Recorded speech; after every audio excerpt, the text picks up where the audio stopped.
Avot, Mishnah Dalet. Et donc, on va commencer une nouvelle période jusqu'à la Mishnah Dalet.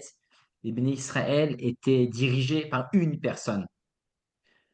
Et à partir, le dernier était donc Antignos, Ish Socho, l'élève de Shimon HaTzadik. Et à partir de la génération d'après, on parle à ce moment-là de couple. Il y avait à chaque fois deux personnes qui géraient, qui dirigeaient les bénis Israël.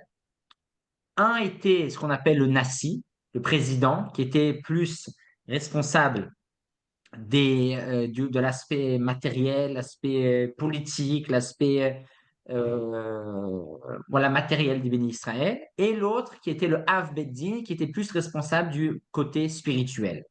Donc on a 5 générations de couples. Le premier, c'est donc, on va étudier tout de suite, Yosef ben Yoézer et Yosef ben Yochanan, jusqu'aux derniers couples qui sont aussi très connus, Hillel et Shammai, qui étaient aussi un couple qui ont dirigé les bénis Israël. Donc le premier couple, Yosef ben Yoézer et Yosef ben Yochanan. Yosef ben Yoézer qui venait de la ville de Tsereda, il était lui donc le Nassi, le président, plutôt responsable du côté matériel des bénis Israël à cette époque-là. Et malheureusement, on sait aussi que Yosef ben Yoézer a été tué par les Grecs, quand on se situe historiquement parlant à l'époque de Hanouka, ou à l'époque du deuxième Beth Amikdash. Et donc, comme beaucoup de décrets étaient contre le judaïsme, on n'avait pas le droit d'étudier la Torah, pas le droit de faire ça, pas le droit de faire ci. Et à la fin de sa vie, Yosef ben Yoézer a été tué par les Grecs. Et donc, nous enseigne Yosef ben Yoézer de la ville de Tsereda plusieurs enseignements. Première chose qu'il nous dit, il nous dit notre maison doit être un endroit de rassemblement des sages. C'est-à-dire, premièrement, simplement, qu'il faut être une maison où les sages viennent et font des cours et où il y a des mots de Torah qui sont répétés. Les commentaires expliquent aussi que d'ailleurs, pourquoi spécialement Yosef ben Yoézer nous donne cet enseignement-là, car à son époque, il y avait beaucoup de disputes, beaucoup de désaccords entre les Chachamim, même dans le monde de la Torah. Donc, il faisait le maximum pour renforcer la Havat Israël, pour renforcer l'amour du prochain. Donc, il conseillait à tout le monde qu'on s'assoie ensemble, qu'on parle ensemble pour essayer de renforcer le point de l'amour du prochain, car à ce moment, apparemment, dans cette époque-là, c'était pas si évident par rapport à ce niveau-là. Un autre point intéressant par rapport à cet enseignement-là d'avoir les chachamim à la maison, le rabbi dit que c'est pas toujours évident d'inviter des rabbins ou des sages chez soi à la maison. Et c'est pas donné à tout le monde. Donc, mais par contre, quelque chose qui est plus facile à faire afin d'accomplir cet enseignement-là, c'est d'acheter des livres. Lorsque j'achète le livre de Rambam, de Rashi, du Rabbi, des tzadikim, c'est comme si ce rave, ce rabbin, ce sage est chez moi à la maison. Donc le Rabbi a toujours encouragé, même si des fois on n'est pas sûr qu'on va aller, on va étudier le livre, on va avoir le temps. Mais le fait d'avoir un livre d'un tzaddik à la maison, c'est comme s'il était chez moi. Donc voilà, ça c'est oui accessible à tous, pas tous organiser des shiurim à la maison, mais on peut oui acheter des livres. Donc en achetant le livre d'un tzaddik, c'est comme si ce tzaddik est présent chez moi à la maison. Continue Yosef ben Yoézer, il dit qu'il faut s'attacher à la poussière des pieds des sages et boire leurs paroles avec comme quelqu'un qui boit de l'eau alors qu'il est assoiffé. Et donc de là, on apprend premièrement que quand on étudie la Torah, quand on étudie les paroles de nos sages, il ne faut pas juste étudier d'une manière froide, d'une manière désintéressée. Il faut le faire comme si j'avais pas bu depuis 3 jours et là je bois un verre d'eau. Quand on étudie, on doit étudier avec motivation. D'ailleurs, c'est un des conseils, quelqu'un qui étudie pas avec motivation, qui étudie pas avec ferveur, il ne va pas se rappeler de ce qu'il étudie. Quand on étudie avec ferveur, ça rentre, ça imprègne notre âme et notre cerveau. Et donc, c'est pour ça que la Mishnah nous dit qu'il faut boire avec assoiffement. Et plus que cela, un autre point intéressant que j'ai lu dans l'édition ArtScroll, qui dit comme quoi, lorsqu'il faut boire les paroles, il n'y a pas marqué il faut boire les divrei Torah, les paroles de Torah des sages. Il y a marqué il faut boire leurs paroles. De là, on apprend que ce qu'on doit apprendre des sages, c'est pas seulement leurs mots de Torah, leurs shiurim, leur manière de parler, même de la manière comment ils parlent des affaires, même de la manière comment ils parlent de choses mondaines, comme on dit, il y a aussi à apprendre d'eux. Un tzaddik, on doit apprendre de lui, pas seulement quand il fait un shiur, la manière comment il parle, la manière comment il marche, la manière comment il est. C'est ça, c'est les divrehem, comme dit la Mishnah. C'est ces paroles, c'est ces choses. Et de là, on doit apprendre pas seulement des mots de Torah, mais de sa manière d'être, en d'autres termes. Et c'est d'ailleurs c'est relié à une histoire dans le Tanakh, lorsque le roi de Yehuda, Yehoshaphat, cherchait un conseil à propos du fait est-ce qu'il doit aller à une guerre, il ne doit pas aller à une guerre. Il cherchait un prophète auquel il peut demander conseil. Et quand il a entendu l'existence de Elisha, qui était l'élève de Eliyahu Hanavi, Eliyahu le prophète, et il a entendu qu'Elisha, ce n'était pas juste l'élève qui écoutait les cours de son maître Eliyahu, qui était un bon élève assidu durant les cours, les shiurim de Eliyahu, il a entendu qu'Elisha, c'était l'assistant. C'est-à-dire qu'Elisha, il a vécu avec Eliyahu. Il a vécu avec Eliyahu, pas seulement durant les cours de Eliyahu, mais il était son assistant, il était son assistant pratique. Et là, Yoshaphat, il a dit, ah, maintenant, je pense qu'Elisha, il va pouvoir m'aider parce il a vécu pratiquement avec Eliyahu. Il n'a pas juste écouté la théorie et les beaux enseignements d'Eliyahu Hanavi. Donc ça, c'est quelque chose de très, très important par rapport à l'étude qu'on doit étudier des tzadikim, non seulement leur enseignement de Torah, mais aussi la manière d'être.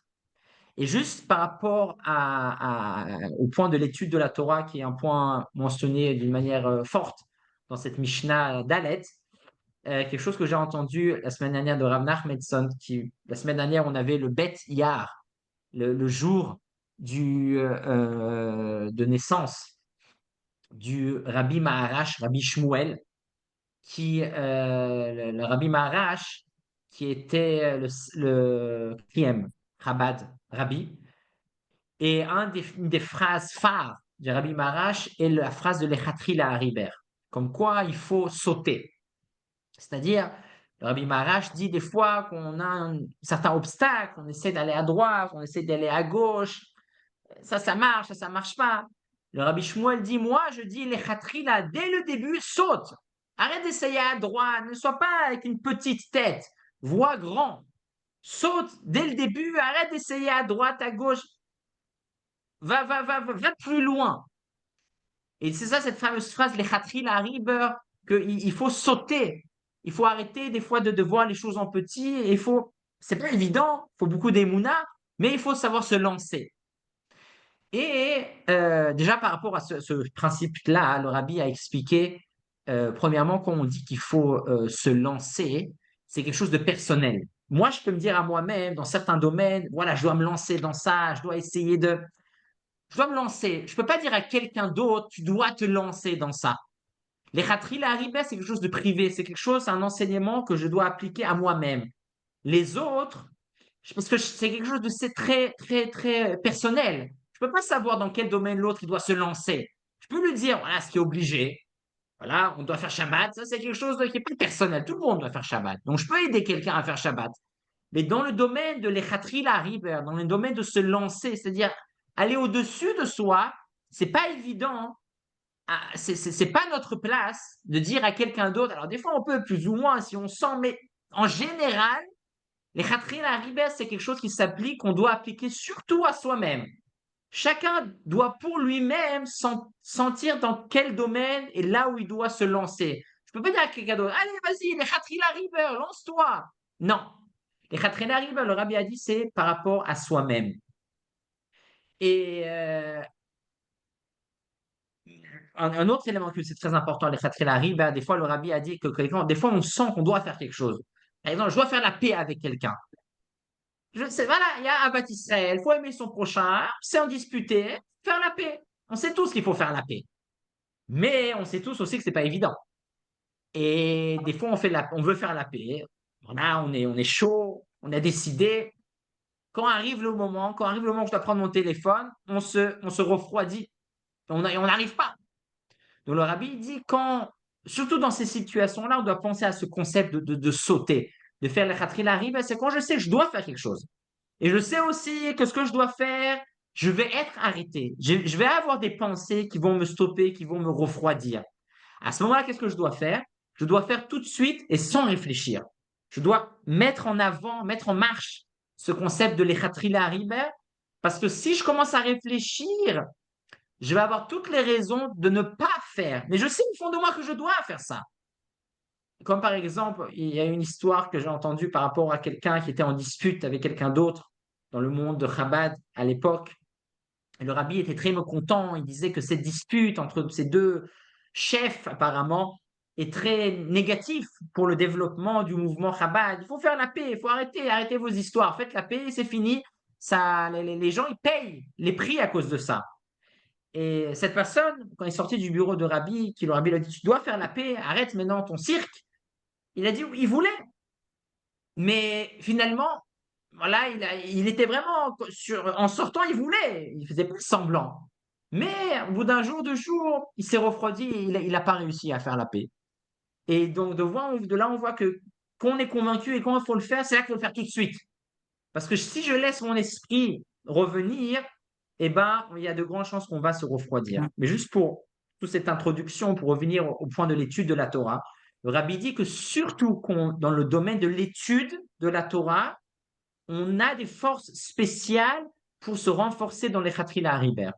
L'étude de la Torah, comme la Chassidoute le dit très souvent, qu'on étudie la Torah, c'est pas on étudie des belles choses. On étudie la sagesse d'Hachem. On étudie l'infini. On étudie le miracle. C'est ça l'étude. L'étude de la Torah, on étudie. C'est sûr que ça a l'air des choses de ce monde. Il faut faire ça, il faut faire ci. La Torah parle de choses matérielles. Mais dans l'essence, la Torah, c'est la sagesse d'Hachem. La Torah, elle n'a rien à faire avec ce monde-là. La Torah, elle est au-dessus du monde. Donc, quand on étudie la Torah, ça nous propulse aussi au-dessus du monde. Quand on étudie la Torah, on a des forces spéciales, il y a des miracles spéciaux qui vont avoir lieu bien plus que quand on fait d'autres mitzvot. Donc le rabbi dit, le Khatrila Riber, le fait de se lancer, le fait d'avoir besoin d'un miracle dans l'urgence, en étudiant la Torah, j'étudie une Mishnah, j'étudie un Chumash, j'étudie une Halacha, j'étudie de la Chassidut, tout ce qui est l'étude de la Torah est profondément lié à l'Echatria River. Et de qui on apprend ça surtout? De Rabbi Shimon Bar Yochai. Rabbi Shimon Bar Yochai, le Zohar nous raconte qu'à son époque, ils avaient besoin de pluie. Et plusieurs Tanaïm, Rabbi Chizkia, Rabbi Issa, sont partis chez Rabbi Shimon. Et Rabbi Shimon a fait quelque chose de très spécial. Normalement, les tzadikim, quand on est dans un moment de difficulté, qu'est-ce qu'on fait? On prie. On prie. Mais Rabbi Shimon n'a pas prié. Il a étudié la Torah. Il a dit le passouk de Tehillim, Inematov umana im shevet achim gam yachad, et la pluie est tombée. C'est-à-dire, le rabbi dit de là, le rabbi apprend qu'il y a une force spéciale. Et ça, on doit tous apprendre. Des fois, quelqu'un, il se sent mal, étudie la Torah, tu vas voir, ça va te sortir de ta situation, ça va être magique. Il y a une force spéciale. Quand on étudie la Torah, ça nous propulse, ça nous sort. Il n'y a pas ce concept de étape par étape. Quand on fait une tefila, si on fait une tefila correcte, il faut se préparer, il faut aller au mikvé, il faut étudier, il faut se concentrer. On ne peut pas faire une tefila tchic-tchac et avoir des résultats tchic-tchac. Non. Une tefila, il y a un ordre. C'est du bas vers le haut, comme dit la Chassidoute énormément. Il n'y a pas de miracle. C'est sûr que quand on prie, on demande à Hachem. Mais une tefila, c'est quelque chose qui se construit, c'est quelque chose de construit étape par étape. La Torah, c'est les Khatrila Hariber. La Torah, ça nous tombe du ciel. Quand on étudie la Torah, on étudie les paroles d'Hachem qui ont à la base rien à faire avec ce monde bas d'une certaine manière. Quand on étudie la Torah, on est dans un autre monde, on se propulse dans une autre dimension. Et donc, quand nous-mêmes, on a besoin des fois de se propulser dans notre dimension, des fois on est dans des situations difficiles, on ne sait pas comment en sortir, on a l'impression qu'on est perdu, on a l'impression qu'on ne sait pas où aller, qu'on ne sait pas par où commencer.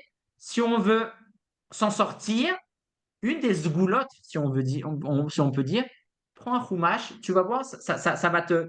Parce que c'est ça l'étude. Quand on étudie, on sort de ce monde. On est dans un autre monde.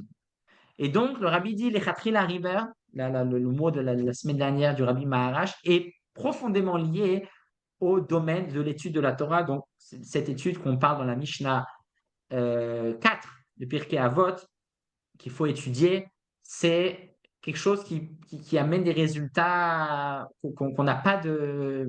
C'est des résultats surprenants. On passe à la Mishnah 5. Yosef ben Yochanan, donc le collègue de Yosef ben Yoézer, nous dit lorsqu'on invite des invités, il faut d'abord que notre maison soit ouverte, comme la maison d'Avraham Avinu. Il faut que nos invités, qu'ils soient pauvres, qu'ils soient riches, mais même surtout, la Mishnah nous dit quand ils sont pauvres, il faut qu'ils se sentent Veyu ani bne betera. Que quand j'ai un invité, il ne doit pas se sentir qu'il est un invité. Je dois le traiter comme s'il était un membre de ma famille. Nous dit la Mishnah Veyu ani bne betera. Je ne dois pas le faire sentir, voilà, il est là et je l'aide et je l'invite. Il est à l'aise, il fait le maximum. C'est sûr, ça va être dur de le faire sentir vraiment comme, mais on doit faire le maximum pour le faire mettre à l'aise. Il fait ce qu'il veut, il fait comme s'il était à la maison.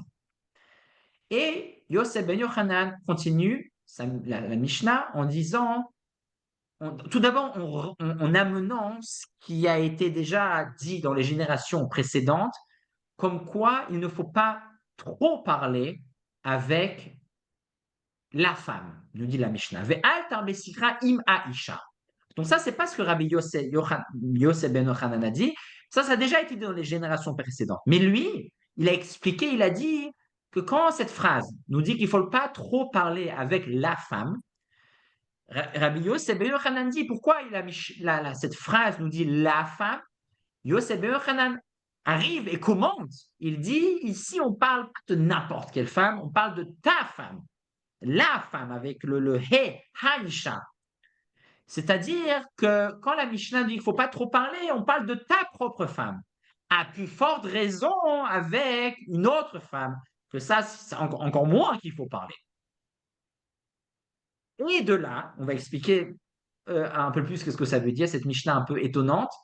Et de là, les Chachamim, des enseignements de Rabbi Yosef ben Yochanan, que Rabbi Yosef ben Yochanan a dit comme quoi cette phrase des Chachamim anciens s'applique surtout à sa propre femme et à plus forte raison à une femme étrangère. De là, les Chachamim ont dit que lorsque quelqu'un parle trop avec sa femme, eh ben, ça lui amènera du mal et ça va l'empêcher d'être dans l'étude et finalement, il héritera du Gehinom, du contraire du Gan Eden. Donc cette Mishnah est évidemment très étonnante, que ça veut dire qu'il ne faut pas parler à sa femme, il ne faut pas parler aux femmes. Ça a l'air un peu bizarre. J'ai écouté deux commentaires par rapport à cette Mishnah qui explique ce que ça veut dire. Premier, je ne me rappelle plus de la source, je ne sais pas si c'est une blague ou pas une blague, mais sûrement ça va plaire aux femmes. C'est le fait de dire qu'aux femmes, il ne faut pas parler. Les femmes, il faut les écouter. Donc ça, c'est pour ça que la Mishnah dit, non, les femmes, tu n'as pas besoin de leur parler. Tu dois écouter ce qu'elles te disent. Voilà, c'est ça qu'il faut faire avec les femmes. Ne leur dis pas quoi faire. Elles te disent quoi faire. Écoute-les, ne leur parle pas. Première chose, je ne sais pas si c'est une blague, il y a de la vérité, il y a un peu des deux. Mais c'est comme ça que ce commentaire explique. Deuxième commentaire, que ça par contre j'ai vu la source, c'est le Meiri. Meiri est un commentaire de l'époque des Rishonim, il y a environ 700 ans de France. Le Meiri explique que chaque créature dans ce monde, et surtout les êtres humains, on a tous des points faibles. Les hommes, on a des points faibles, les femmes ont des points faibles. Et on n'a pas les mêmes points faibles. Les hommes, par exemple, dit le Meiri, sont plus sensibles, plus faibles par rapport à tous les interdits qui sont liés à l'immoralité, à voir des choses qui sont interdites. Les hommes ont un Yetzirah plus fort que les femmes. C'est un fait. Hachem nous a créés comme ça, que pour les femmes, c'est plus simple à respecter que pour les hommes, toutes ces halakhot d'immoralité et de tsniout, etc. Alors que pour les femmes, c'est plus simple. Ils n'ont pas ce Yetzirah aussi fort que les hommes. Mais dans d'autres domaines, les femmes sont plus sensibles et plus faibles. Par exemple, le domaine du lachon hara, de parler négatif, bien que la shonara, c'est la vérité, on ne parle pas ici de mentir, les femmes ont plus une tendance à quelque chose de mal, à le répéter, de faire ça dramatiser, Les hommes ont moins cette tendance. C'est-à-dire qu'encore une fois, il y a des exceptions. C'est une tendance générale, une nature générale. Des fois, il y a des hommes qui ont des natures plus féministes et des femmes qui ont des tendances plus masculines. Il y a aussi ça. Mais quand même, il y a une règle générale. Et donc, dit le Meiri, les femmes sont plus sensibles, sont plus difficiles pour eux de se contrôler quand quelque chose va mal, à ne pas le dire, que les hommes. Et donc, c'est pour ça que nous dit la Mishnah que lorsque j'ai quelque chose, j'ai vécu quelque chose, j'ai entendu quelque chose, j'ai vu quelque chose de mal, il faudra que je m'abstiens de le raconter à ma femme, parce que pour ma femme, ça va être beaucoup plus dur après de ne pas le répéter, de ne pas le penser. Les femmes ont cette tendance de la shonara plus difficile que les hommes. Donc le Meiri dit de cette Mishnah, on apprend juste une certaine faiblesse que les femmes ont par rapport aux hommes, mais ça ne veut pas dire que les femmes sont moins bien que les hommes. Les hommes ont d'autres faiblesses qui sont plus poussées que les hommes. Chacun ses faiblesses, chacun ses qualités. Il n'y a ici aucune inégalité, juste la Mishnah veut nous mettre en garde à propos de quelque chose qui peut être plus dangereux. Si je sais que quelqu'un il a difficulté à garder la cache-route, je ne vais pas me balader de chez lui avec une pizza pas cachère. Je sais que pour lui, c'est difficile. Alors, je vais essayer de ne pas passer devant chez lui avec une pizza pas cachère, tout simplement. Voilà, donc, chacun, en connaissant les faiblesses des gens, je dois faire attention à ce que je fais à côté d'eux, tout simplement. Donc, ça, c'est l'enseignement de Yossé ben Yoézer. Et on passe à la Mishnah Vav avec la deuxième génération des couples. Cette fois-ci, Yoshua ben Prachia, qui était le président, le chef du côté de l'aspect matériel, et son collègue Nitai Arbeli, le chef du côté de l'aspect spirituel. Nitai qui venait donc de Arbel, Arbel, une ville près de Tibériade, dans le nord d'Israël. Et ils ont donc reçu comme tradition de la génération précédente plusieurs enseignements. Et Yoshua ben Prachia commence avec trois enseignements très importants et très fondamentaux. Il nous dit premièrement, assez les harav. Tu dois avoir un maître. Et ça, c'est quelque chose de très, très important, que le rabbi a d'ailleurs aussi souvent répété. Une personne ne peut pas être objectif avec lui-même. On est tous influencés et on ne sait pas forcément pour nous qu'est-ce qui est bien pour nous, parce qu'on est trop proche de nous. On doit avoir un rave. Ça peut être un ami qui a plus d'expérience, ça peut être quelqu'un j'ai confiance, qui sait qu'est-ce qui est bien pour moi. Et cette personne-là, je vais lui demander conseil. Et lorsque je vais avoir un doute à ce rave-là, je dois savoir que ce qu'Hachem veut, c'est ce qu'est. Même si, on peut dire, mais c'est un rave, c'est pas Dieu, d'où il sait qu'est-ce qui est bien pour moi. La Torah nous demande de pas se fier uniquement sur ce que l'on sent. On doit, à un certain moment donné, s'arrêter et demander conseil. C'est sûr que le Rav ne décide pas à notre place. Le Rav, il nous donne une direction, mais il nous donne une direction sur laquelle on doit se fier afin de décider.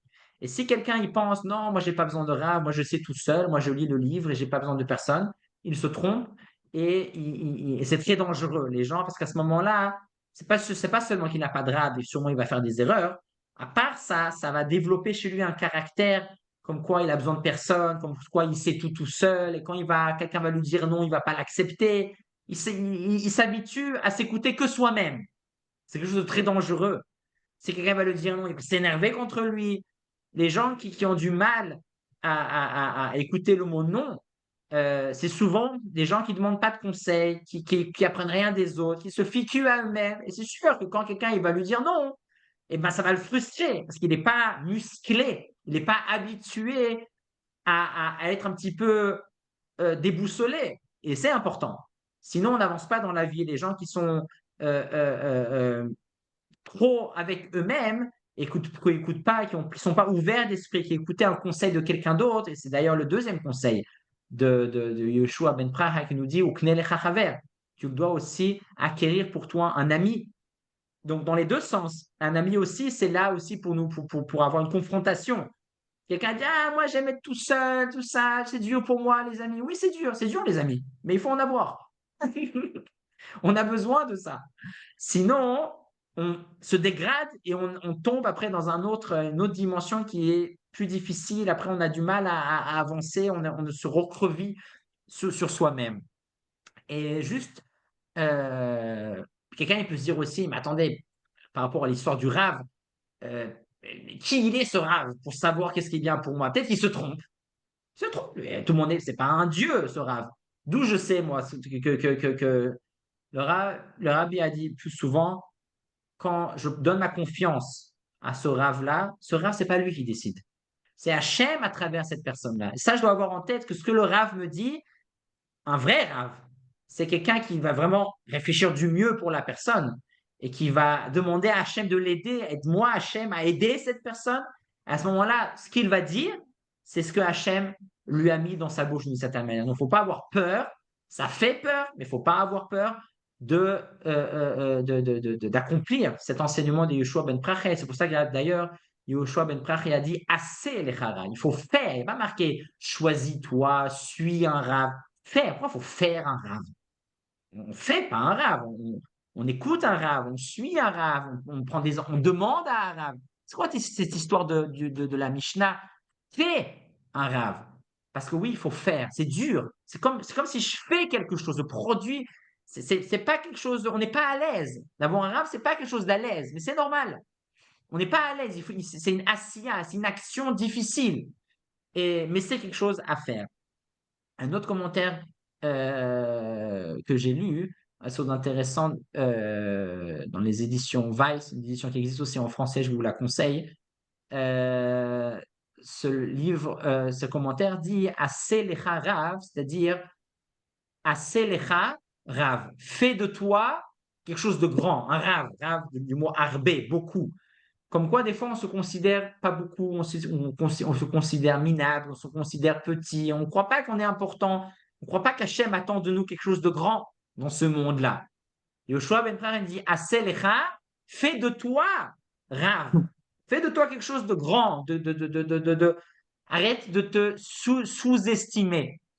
C'est ça, hein, une des manières de lire cette phrase de Assez lecha, Rav. Et juste pour terminer, le deuxième enseignement de Yoshua ben Prachia qui nous dit ou Kne lecha chaver, il nous dit il faut acheter, s'acquérir un ami. Pourquoi s'acquérir un ami? Ça ne s'achète pas, on a des amis. Parce qu'un vrai ami, c'est quelque chose qu'on achète, c'est-à-dire qu'on s'investit. Ça prend du temps, de l'argent. C'est ça un vrai ami. Un vrai ami, c'est pas comme Facebook veut nous faire croire, like.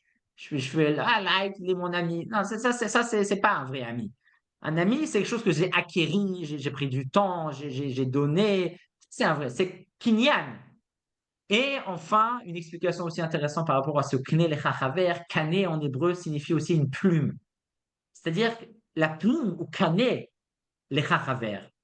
À l'époque, les gens écrivaient avec des plumes. Et la Mishnah veut nous dire la plume est pour toi un ami. C'est-à-dire que c'est important d'écrire, de faire des listes, que j'ai une idée en tête, je veux faire un projet. Tant que je ne l'ai pas écrit, ça peut être brouillon dans ma tête. On ne doit pas avoir peur d'écrire. On ne doit pas avoir peur. Non seulement il ne faut pas avoir peur, ça nous aide. Quand j'ai une idée, quand je l'écris, j'écoute quelque chose, je prends des notes, je mets des points, ça grave. C'est un travers, c'est un ami pour nous. Dernier enseignement du Yoshua ben Prachia, très très grand thème, on va essayer de parler un peu dans le détail, c'est le fait de devoir juger les gens positivement. Ve'evedan et kol ha'adam lekafsrut, juge tout le monde du côté positif, du côté du mérite. Alors qu'est-ce que ça veut dire cette histoire? On doit être naïf, on doit dire tout le monde il est beau, tout le monde il est joli. C'est quoi exactement cette histoire? Qu'est-ce qu'il nous dit ici, Yoshua ben Prachia? Donc, on va voir plusieurs commentaires. Premier commentaire, Rambam, Maïmonide, nous dit que cette Mishnah parle pas de toutes les situations dans la vie. Rambam dit que lorsque la personne qui est en face de moi, c'est clair qu'il est correct, qu'il est gentil, ben c'est clair qu'il est correct, qu'il est gentil. Si la personne qui est en face de moi, c'est clair que c'est un bandit, c'est clair que c'est un truand, c'est clair qu'il n'est pas honnête, bah, il y a rien à faire. Il n'est pas honnête, il n'est pas clair, il y a rien de positif. Rambam nous dit dans quel cas la Mishnah nous dit il faut juger la personne du côté positif. C'est lorsque je suis une situation grise. C'est pas clair. Je sais pas, il a eu la bonne intention, il n'a pas eu la bonne intention. C'est pas clair. Je sais pas s'il a fait, il voulait du bien, il voulait pas du bien. C'est pas clair, c'est pas évident de comprendre les situations dans la vie. Donc Rambam nous dit, Yoshua ben Prachia nous dit, quand c'est une situation pareille, alors s'il te plaît, penche la balance du côté positif. Juge positivement. Ouais. Reste positif. Quand c'est clair que c'est négatif, c'est négatif. Quand c'est clair que c'est positif, c'est positif. Quand c'est pas clair, s'il te plaît, reste positif. Comme ça, nous enseigne le Rambam. Le rabbi a expliqué en disant que on ne peut pas à 100% accepter et dire que c'est la unique explication de cette Mishnah. Car la Mishnah nous dit Ve'e vedan et kol radam. Tout être humain, tout le monde, il faut le juger positivement. Donc, ça s'applique à tout le monde. Alors que comme il n'est pas marqué Ve'e vedan à Adam, kol à Adam. Alors, c'est tout le monde alors. Comment on fait ça? Et le rabbi explique en donnant vraiment en expliquant cette Mishnah d'une manière révolutionnaire, si on peut dire, en disant qu'ici, il ne s'agit pas d'être naïf. Non, ça veut pas dire que je dois dire tout le monde il est beau, tout le monde il est gentil, il n'y a que des gens bien dans le monde. Non, il y a des gens qui font des erreurs, il y a des gens qui font des mauvaises actions, mais ça ne s'arrête pas là. Que nous demande Yeshua ben Prachia en nous demandant qu'il faut juger la personne de manière positive, c'est pas simple ce qu'il nous demande. Mais il ne nous demande pas non plus d'être fou et de fermer les yeux. Non, il nous dit la chose suivante. Cher ami, quand il y a quelqu'un qui vous a fait du mal, quand il y a quelqu'un qui fait du mal, je dois savoir que cette personne apparemment a un mauvais penchant qui est fort. S'il a fait du mal, c'est pas pour rien, c'est qu'il a un mauvais penchant puissant. Il n'arrive pas à être honnête, il est obligé de voler. Il n'arrive pas à être poli, il est obligé de parler d'une manière négative. Je dois savoir que s'il a ce mauvais penchant, il a en même temps avec lui aussi un bon penchant. Il a aussi la possibilité de se réparer. Il a aussi la possibilité de stopper son mauvais penchant. Une personne n'est pas ou n'est pas qu'avec des côtés négatifs et c'est fini. Si quelqu'un il a des côtés négatifs, d'une manière ou d'une autre, si quelqu'un a un comportement négatif, il a aussi en lui caché quelque part la possibilité de contrer, de stopper, de sortir de ce problème, de sortir de ce mauvais penchant. Et c'est ça que nous demande Yeshua ben Pracha. Il nous demande, quand tu vois quelqu'un qui a fait quelque chose de mauvais, quand quelqu'un t'a fait à toi quelque chose de mauvais, ne t'arrête pas sur la mauvaise action, la mauvaise expérience que tu as eue avec cette personne. Non, c'est dur, c'est très dur émotionnellement, mais juge-le positivement dans le sens, aide-le. Premièrement, crois qu'il peut sortir de ça. Crois qu'il n'est pas uniquement une mauvaise personne. Crois qu'il a aussi les outils de se sortir de, de ce trou, de ce problème. Premièrement, crois. C'est déjà une révolution. C'est dur. Quelqu'un, il vient de vous arnaquer, il vient de vous insulter. Maintenant, je dois croire qu'il peut aussi sortir de ce problème-là. J'ai juste envie de lui dire, je veux plus te parler et ne viens plus vers moi. Non. Rabbi Yoshua va nous dire, non, non, non, non, calme-toi. Il t'a insulté, il t'a arnaqué, il a été méchant avec toi. C'est vrai, c'est vrai. Tu n'es pas obligé de dire merci. C'est pas ça qu'il nous demande Yoshua ben Praria. Tu dois analyser lucidement la situation et te dire, attends, cette personne, il a des difficultés, le pauvre. Il est pas stable mentalement. Il a du mal à être honnête. Il a besoin de voler. Il a un problème avec l'argent. Il a du problème à accepter la vérité. Il a besoin de mentir. Il a du mal à accepter. Je sais pas. Chacun a ses problèmes. Tout ça, c'est lié de ses races. C'est un mauvais penchant. C'est pas, il fait pas exprès. Il a un mauvais penchant. Mais attends, s'il a un mauvais penchant, il a aussi, et Hachem attend de tout le monde à ne pas faire des erreurs, sûrement que quelque part dans son cœur, quelque part dans sa tête, il a aussi la possibilité de s'en sortir. Il a aussi la possibilité de stopper ce mauvais penchant. Donc moi, et c'est pas pour rien d'ailleurs, si moi je suis confronté à cette personne-là et que c'est moi qui l'a insulté ou que c'est moi qui l'a trahi d'une certaine manière, si je suis mêlé à cette histoire-là, c'est pas pour rien. Si moi je sais qu'il a un problème, comme nous dit le Baal Shem Tov, sûrement que je peux aussi l'aider à s'en sortir de ce problème. Donc, je dois sortir de ce problème et essayer de me dire, mais comment je vais l'aider, cette personne? Comment je vais puiser, comment je vais fouiller en lui le bien qu'il a quelque part, le Yetzer Tov, le bon penchant qu'il a quelque part pour contrer, pour qu'il arrête de se comporter d'une manière négative. C'est ça que nous dit le rabbi. Juger les manières positivement, c'est pas être naïf. Non, il a un problème et je dois lui dire qu'il a un problème. Bien. Tu sais ce que tu m'as fait, c'est pas bon. Mais tu sais quoi? Je veux t'aider à sortir de là. Je veux t'aider à sortir de là. Après, il faut savoir comment le faire. C'est une autre question. Il faut vraiment être positif. Il ne faut pas faire semblant. Il ne faut pas dire je veux t'aider, mais j'ai encore la rancune. Je te supporte pas. Non, non, non, non. Il faut être vrai. Vrai, être honnête que je veux vraiment aider la personne à sortir de ce problème-là qu'il a. Mais c'est possible. Si on va vers une personne d'une manière honnête, la personne, elle sent et elle se laisse aller. Mais s'il y a quelqu'un, ah, tu sais quoi, tu m'as fait ça, arrête.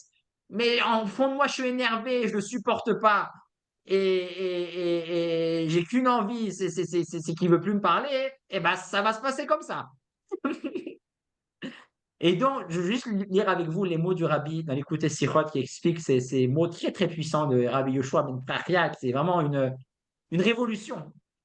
Nous dit le rabbi, Kacher ro'im Yehudi shakadosh baruch hu imid oto bifnim nisayon gedolim. Lorsque je vois un juif qui a des grandes épreuves, il fait des avérotes, il a un grand yetzer hara, que ce soit envers Hachem et lui, que ce soit envers lui et le prochain. Il a du mal, le pauvre. Ze atzmo, הוכחה שקדוש ברוך הוא שאינו מתבקש אלא לפי כוחם, העניק לו קודם את הכוחות הנעלמים לעמוד מניסיונות הללו. Le fait que cette personne il a un mauvais penchant dans ce domaine ou ce domaine, c'est une preuve qu'il a aussi le bon penchant pour s'en sortir. Hachem, il n'est pas cruel. Hachem, il n'envoie pas que des mauvais penchants et c'est perdu d'avance. Si j'ai un mauvais penchant dans un domaine, j'ai d'une certaine manière la possibilité de m'en sortir. Et bien alors maintenant, mais des fois, on n'arrive pas tout seul. Des fois, on a besoin d'aide.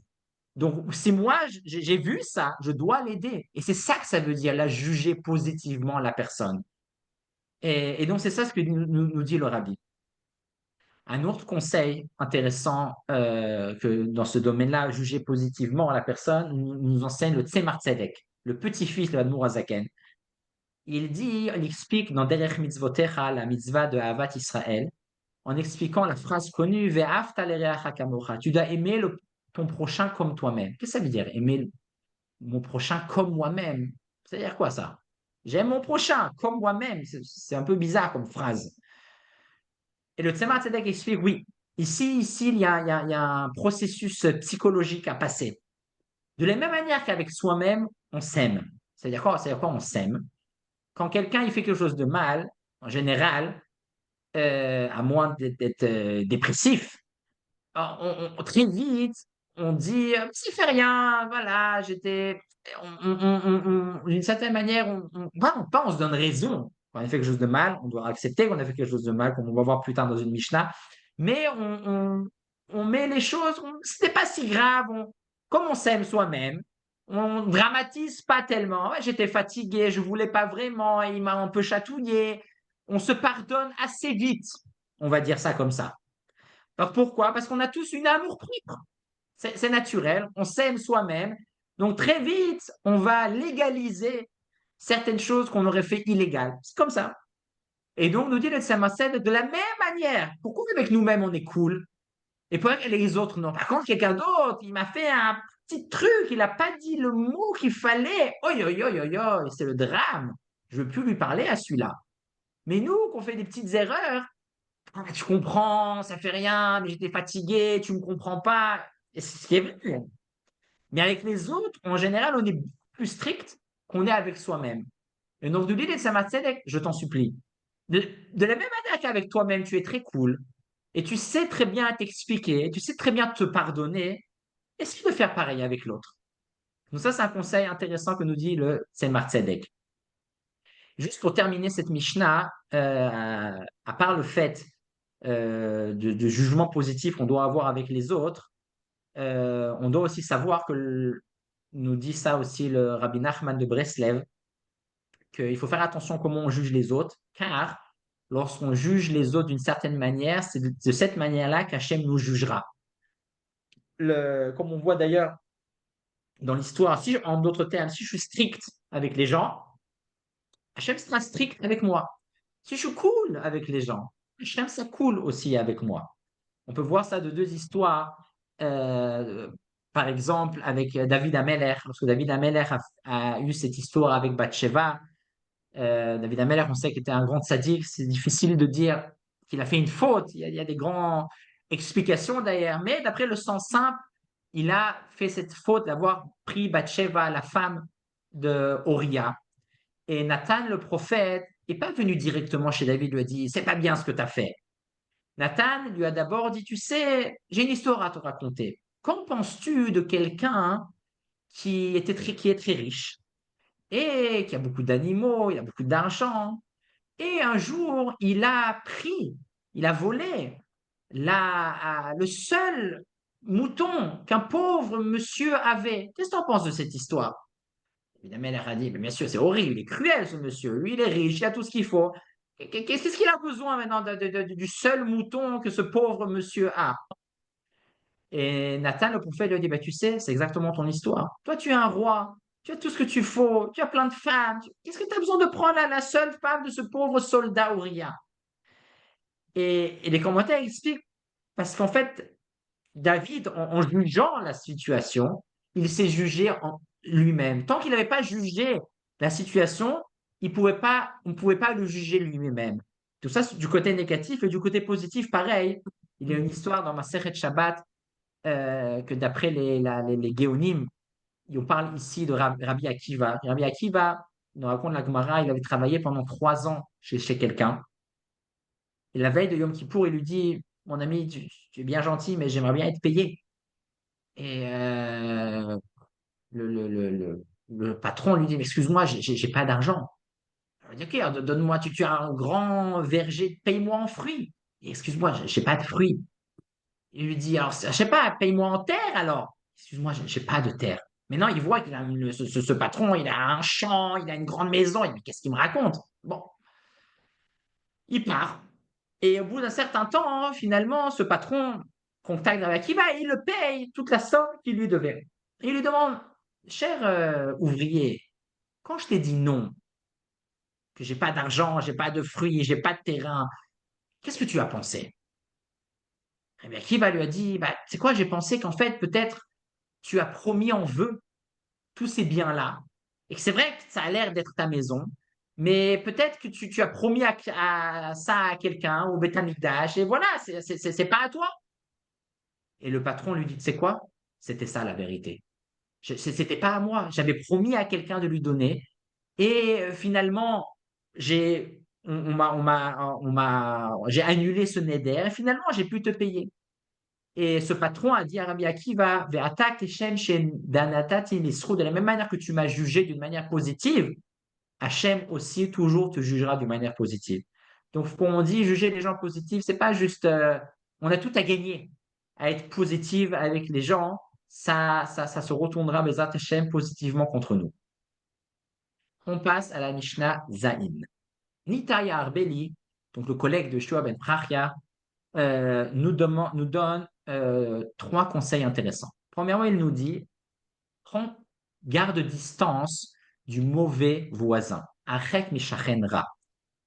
Donc ça, c'est quelqu'un qui a un mauvais voisin, ne lui parle pas trop, n'essaye pas de faire des affaires avec lui, garde distance. Continue Nitaï Arbeli, il dit, et ne t'attache pas au rachat. C'est quoi la différence entre le mauvais voisin? On dirait une sorte de répétition d'une certaine manière. Les commentaires expliquent en disant il y a une différence entre le rat et le rachat. Le rat, c'est quelqu'un qui a un mauvais comportement. Quelqu'un qui a un mauvais comportement, qui a des mauvaises midotes, si on peut dire, c'est très dangereux parce qu'on peut être très influencé par ça. Il faut non seulement pas faire des affaires avec lui, non seulement pas s'attacher à lui, mais il faut s'enfuir de lui, car c'est vraiment quelqu'un à pas fréquenter. Quelqu'un qui a un rachat, c'est quelqu'un qui est peut-être une gentille personne, il a peut-être des bonnes midotes, mais par rapport aux mitzvot entre lui et Hachem, il ne fait pas. Il ne fait pas Shabbat, il ne mange pas kasher. C'est ce qu'on appelle un rachat de ce contexte. Lui, juste ne t'attache pas à lui, mais tu n'as pas besoin de t'enfuir de lui.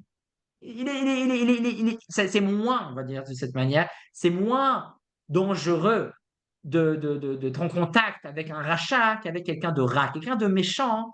Ça peut laisser des séquelles et donc il faut faire attention. Termine Nitaï Arbeli en nous disant Ve'al titiesh minapuranut, n'abandonne pas la punition. C'est-à-dire, deux explications par rapport à cette phrase-là. Premièrement, lorsque tu vois quelqu'un qui n'est pas correct et qui réussit, il a la réussite celui-là. C'est quoi cette histoire? Nous dit Nitaï à Arbeli, n'aie pas peur. Aujourd'hui, il a la réussite. Dans un mois, il a la réussite. Mais ça ne va pas durer longtemps. Un jour, à un moment donné, la vérité sort. À un moment donné, Hachem, il fait les comptes. Donc, n'abandonne pas la punition dans le sens, ne pense pas qu'il va réussir toute sa vie, ce rachat. Deuxième explication, en nous disant, n'abandonne pas, oui, n'abandonne pas la punition dans le sens que lorsqu'on a des punitions, on a des souffrances, Hachem nous envoie une punition, c'est difficile. Je ne dois pas abandonner dans le sens, je ne dois pas être triste en me disant, ah, c'est dur, tout ça. C'est sûr que c'est dur, mais je dois savoir que chaque punition, c'est une sorte de nettoyage, c'est une sorte de préparation à quelque chose de positif qui arrive. Donc, je ne dois pas me décourager. Il y a une punition, c'est dur, je souffre, mais il y a quelque chose derrière. C'est pas pour rien qu'il y a ça. Je ne dois pas abandonner, je ne dois pas être totalement désespéré. Je ne dois pas chercher les punitions, je ne dois pas chercher les problèmes. Mais quand ils sont là, je dois savoir que apparemment, il y a quelque chose de bien qui va arriver, il y a du positif, je ne dois pas totalement être triste de cette punition. Et on passe à la génération suivante, la Mishnah 8, Yehuda ben Tamai et Shimon ben Shattar. Yehuda ben Tamai, qui donc ont vécu à l'époque après Hanouka, on est toujours dans le deuxième Beth Amikdash. Shimon ben Shattar était d'ailleurs le beau-frère de Yanaï. Yanaï était un roi rachat, un roi méchant, et Shimon ben Shattar était son beau-frère. Et nous dit Yehuda ben Tabai, le premier de ce nouveau couple, donc Yehuda ben Tabai et Shimon ben Shattar, nous dit premièrement Yehuda ben Tabai ne joue pas l'avocat. Alta satzmecha keoche dayanim. C'est-à-dire, premier sens simple, lorsque tu es un juge, comme on a expliqué la dernière fois, beaucoup de Mishnayot de la Masechet Avot parlent et traitent du sujet des tribunaux, des juges. C'est pour ça que la Mishnah de Perkei Avot fait partie du groupe de Mishnayot de Nezikim, des dommages. Car on parle beaucoup des tribunaux dans cette Masechet aussi. Donc si je suis un juge, c'est un juge.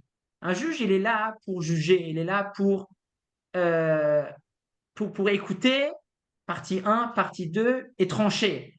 Il n'est pas là pour essayer de défendre un côté ou l'autre. Ça, c'est le sens simple. Donc, Yehuda Metama, il nous dit, toi, en tant que Dayan, ne sois pas un avocat. Tu n'es pas là pour être un avocat.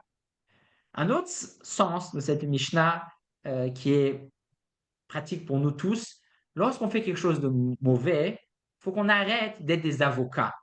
Tu sais, j'ai quelque chose de mauvais, je dois dire pardon, je dois dire excuse-moi, et je passe à la suite.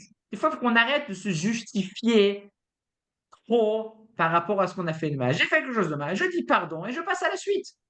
Donc, c'est ça le sens un peu plus concret de Yehuda ben Tamai en nous disant arrête, ne te fais pas, ne te considère pas un avocat. Deuxième chose que continue Yehuda ben Tamai, toujours pour les juges, en nous disant lorsque les parties 1 et partie 2 sont devant toi, sois très critique. Considère-les comme si les deux, c'est des menteurs. Considère comme si les deux, c'est des Réchaïm. Comme ça, à force d'être critique, tu vas trouver où est la vérité. Soit, aie l'œil critique. Considère comme si les deux, ils disent n'importe quoi. Par contre, lorsque tu as tranché, tu as finalement trouvé qui dit la vérité et qui ment, qui a raison, qui doit payer, qui doit pas payer.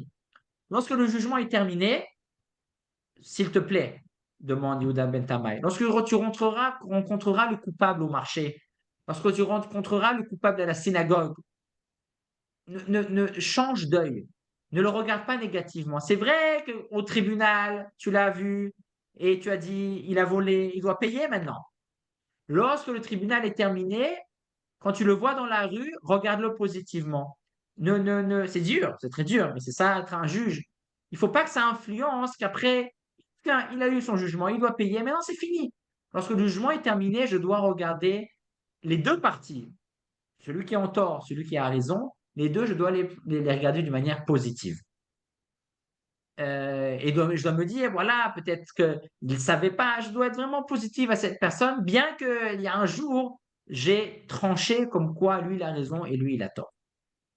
Mishnah tête. Shimon ben Shattach nous dit que lorsqu'on euh, on analyse les témoins, il faut le faire d'une manière très scrupuleuse et il faut faire attention à pas trop parler. Je suis un juge, je ne dois pas dire, ah messieurs les témoins, est-ce que vous pensez que quand Réhouven, il a fait ça, est-ce que c'était à cette heure-là? Est-ce qu'il a dit ça? Parce que s'il a dit ça, alors le jugement, il sera qu'il aura raison ou il a tort. Non, je suis un juge, je parle trop. Je dois dire, qu'avez-vous vu? Je dois rester très, très vague. Parce que si je parle trop, si je suis trop précis dans mes questions, le juge, le témoin, qui peut être un peu malin, peut et va sûrement savoir essayer de prendre ce qu'il veut et mal intentionné, avec d'une manière mal intentionnée, il pourra mentir et atteindre le but qu'il veut. Mishnah Yud, Shmaya et Naftalion. Shmaya et Naftalion, on est la quatrième génération des couples. Ce sont des deux descendants de convertis qui descendent du roi Sancheriv, un roi rachat. Et Aftalion, d'ailleurs, s'occupait beaucoup des gens orphelins, d'où le mot Av, Talion. Av, c'est-à-dire le père, Talion, des petits orphelins. Nous dit Shmaya, premièrement, aime le travail. Il faut aimer travailler, peu importe, tu as besoin d'argent, tu n'as pas besoin d'argent, tu es millionnaire. Non, travailler, c'est pas pour l'argent. Les gens, de nos jours, malheureusement, on a tendance à relier le travail avec l'argent. C'est sûr que quand on travaille, on gagne de l'argent et on doit gagner de l'argent. Mais à la base, ce qu'on doit faire, on doit faire parce qu'on aime, parce que c'est comme ça qu'on va contribuer au monde. Et de ça, je vais gagner de l'argent. Mais si quelqu'un il limite son travail à l'argent, déjà il va souffrir parce qu'il ne fait pas ce qu'il aime, il ne fait pas ce qu'il est bien, et il ne va pas gagner beaucoup. Quelqu'un qui fait ce qu'il aime, il fait pas parce qu'il va gagner, il ne va pas gagner. Et les gens qui font de cette manière-là, à la fin, ils gagnent beaucoup.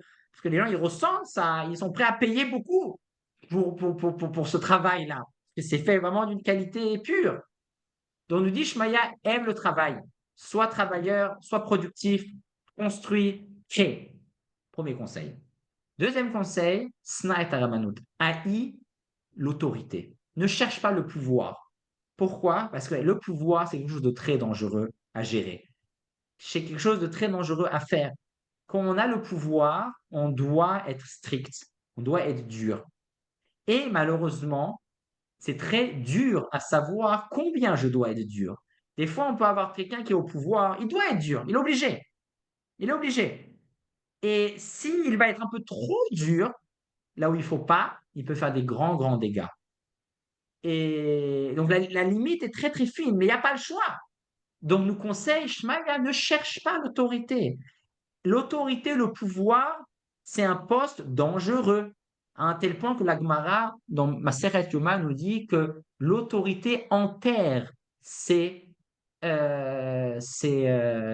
propriétaires. C'est-à-dire quand je suis propriétaire d'une autorité, je suis président, je suis ministre, je suis chef de projet, chaque autorité est d'une certaine manière destructive, parce que c'est comme ça, c'est comme ça. Donc si maintenant j'ai pas le choix, je sens qu'il y a besoin.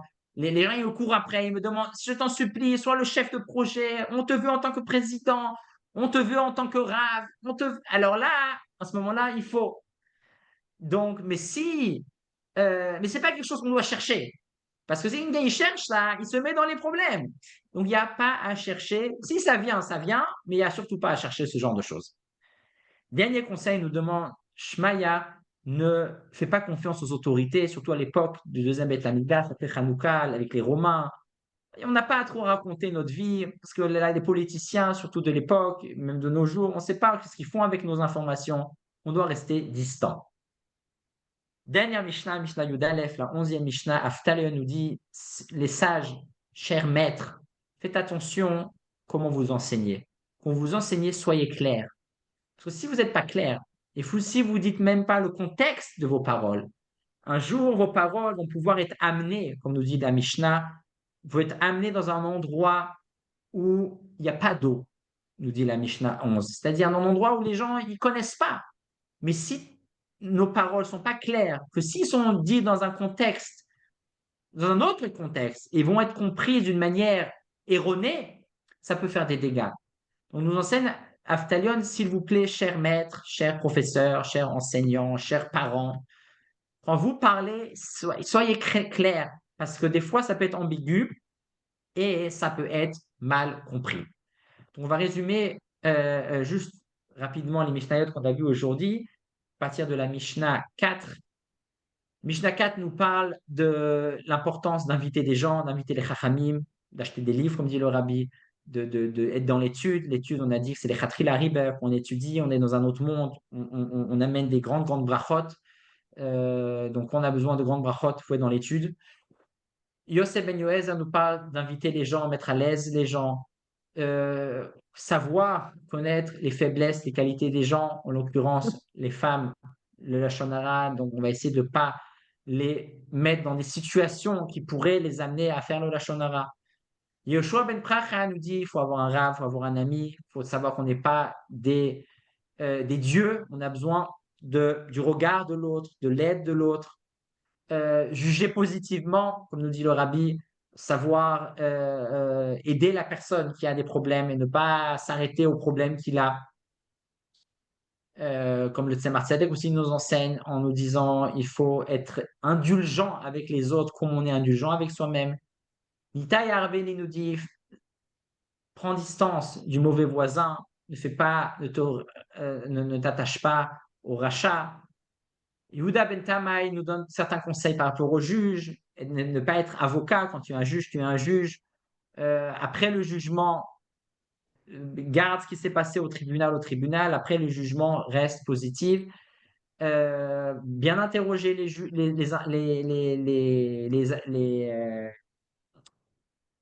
témoins.